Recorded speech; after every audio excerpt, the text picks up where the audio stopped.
Dua malam yang lalu saya pergi ke Lembah Keramat. Satu kenyataan yang cukup diterima baik oleh masyarakat apabila penasihat Parti Keadilan memberitahu hari ini kita memerintah, besok kita turunkan harga minyak. So jadi bagaimana kerajaan nak berhadapan dengan perkara ini? Kerana di pihak kerajaan kata tak boleh, tetapi satu pihak lagi memberikan jaminan secara yakin ya, memerintah sahaja kami hari ini, besok harga minyak boleh turun. Kalau tak percaya, dia akan letak jawatan. Ya, maksudnya senanglah. Itu pasal itu yang caranya bakal Perdana Menteri kepada satu kerajaan, satu jaminan kata turunkan harga minyak dengan cara mengambil 10 bilion daripada Petronas, turunkan. Ya, 10,000 ringgit bermakna 1 ringgit bagi 1 liter sebenarnya. Bermakna dari kalau hari ini harganya RM345, dia telah capai RM2.45 lah kalau dibelanjakan RM10,000 untuk petrol. Ya. Tetapi yang saya pelik sebenarnya ialah kerana mengapa sikap ini pada hari ini. Sedangkan kalau saya lihatkan kepada keadaan tahun 1998 lah, bila bergaduhnya bekas timbalan Perdana Menteri dengan bekas Perdana Menteri pada ketika itu, ialah juga kerana isu yang dibawa oleh IMF, di mana ketika Malaysia berhadapan dengan masalah kewangan, IMF kata ikut bawah rejim IMF tak boleh ada subsidi. Ketika itu Ketua Pakatan Rakyat yang nakkan IMF cara IMF supaya tidak ada subsidi. Tetapi yang menentangnya ialah yang amat berbahagia Tun Dr. Mahathir, yang nak buat cara Malaysia berikan subsidi.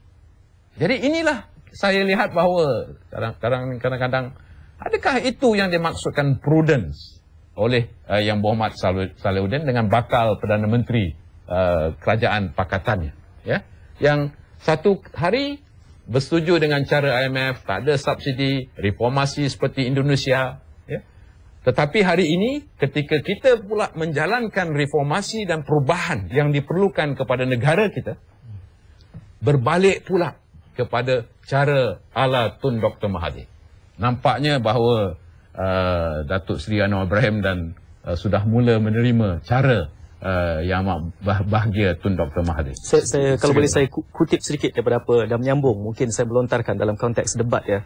Di peringkat awal Yang Berhormat juga menyebut kita selektif dalam mendengar. Jadi sebab saya teringat apabila kita melihat SMS yang timbul, Datuk. Ini bukan kali pertama Datuk timbul dan saya tak fikir ini kali terakhir. Tetapi seolah-olah soalan ataupun penjelasan yang diberikan tidak sampai kepada masyarakat. Dan ini ada kaitan juga dengan apa Yang Berhormat timbulkan di peringkat awal soal sikap. Kita merujuk kepada negara yang mungkin lebih maju. Kita menghalakan negara maju, maka kita perlu juga membentuk sikap rakyat yang di negara maju. Dalam hal sedemikian mungkin komitmen, saya melihat nada yang dibawa oleh Yang Berhormat Salahuddin pada hari ini agak berbeza dengan reference yang diberikan tadi kepada tokoh-tokoh lain di dalam Pakatan Rakyat itu. Jadi komitmen dalam aspek membentuk sikap ini, adakah elemen nasionalisme timbul dan tidak semata-mata populis dari sudut pendekatan politiknya? Mungkin Yang Berhormat. Yalah, Datuk Yang Berhormat Datuk Menteri tadi mengatakan perbezaan antara bekas Perdana Menteri dengan bekas Timbalan Menteri, yang dua-duanya bekas Menteri Kewangan Negara. Tapi apa yang penting adalah kedua-duanya tak setuju harga minyak ternaik pada tahap yang ada pada hari ini. Itu hakikat. Kita boleh betul. Jadi apa mazhab pun tak setuju ya, harga minyak dinaikkan pada tahap yang ada pada hari ini. Baik, untuk menjawab soalan tadi bahawa saya mencadangkan kita mesti lebih proaktif. Kita mesti memiliki future thinking untuk negara kita ini. Dan di antara cadangan saya adalah Petronas, ya, sebagai yang sebut tadi sebagai guardian of the wealth of the nation ini. Dia mesti mengekalkan tanggungjawab sosialnya dan kepada rakyat. Dan dia boleh terus muncul sebagai syarikat multinasional yang membanggakan kita. Dan dalam konteks ini saya merasakan bahawa yang penting adalah Petronas boleh menjadi boleh lead untuk Malaysia ini menjadi satu hub gas and oil. kita menjemput sebagai contoh negara Saudi dan Iran sebagai contoh untuk menyimpan minyaknya dalam negara kita, daerah kita. Dan kita membina industri ini. Dan bila ini kita bangunkan, kita proses refining back oil ini dapat kita wujudkan dalam negara kita. Dan kita buat contoh di Sabah dan Sarawak. Kita jadi hub. Kerana Iran mungkin merasakan lebih selamat dia menyimpan minyaknya di dalam negara kita. Arab Saudi begitu juga.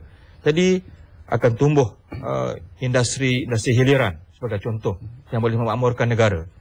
Dan kita boleh mengutip cukai daripada windfall tax sebagai contoh yang telah kita amalkan pada sektor plantation, kepada IPP dan seumpamanya.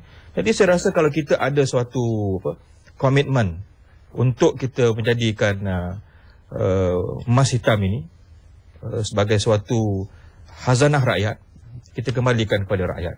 Dan sebelum saya akhir, saya ingat satu buku yang sempat saya telaah, Rook Economics oleh Loretta Napolini, ya, yang trend antarabangsa pada hari ini ya, ke arah menjadikan kadang-kadang komoditi kekayaan itu sebagai mereka menjadi something. Jadi kita mengharapkan bahawa apa juga yang berlaku pada hari ini, kesamsingan itu ya, tidak akan menimpa rakyat Malaysia. Dan kita mengharapkan satu kajian semula, satu review terhadap sistem subsidi ini demi untuk kita mengagihkan kekayaan negara ini kepada rakyat. Saya rasa itu antara jalan penyelesaian yang paling baik yang boleh kita fikirkan bersama untuk kebaikan negara. Sudah tadi ya. Terima kasih ucapkan kepada tetamu kita kerana kita ketemu saya. Terima kasih kepada Yang Berhormat Datuk Syahril Abdul Samad, Menteri Perdagangan dan Perniagaan Harapan Pemuda, dan terima kasih kepada Yang Berhormat Salihuddin Ayub, Ketua Dewan Penlepas dan Ahli Parlimen Kubang Krian, kerana dengan banyak mencadangkan ya, apa pun hasrat kita sama Datuk untuk memastikan bahawa kita dapat menerima hakikat ni bahawa kita akan menghadapi masalah ini, bukan kita saja, dunia menghadapi masalah ini. Dan terima kasih kepada Syed dan juga rakan saya Hanaf Rahman. Dan saya ingin memetik kata-kata Ketua Pegawai Eksekutif Petronas Tan Sri Muhammad Asam Marikan. Penjimatan penggunaan tenaga bukan lagi bertujuan menjimatkan kos, tetapi lebih berkait kepada kelangsungan hidup dan menyediakan bekalan untuk generasi akan datang. Sama-sama kita fikirkan. Dengan itu saya bergerak berucapkan Assalamualaikum dan salam sejahtera.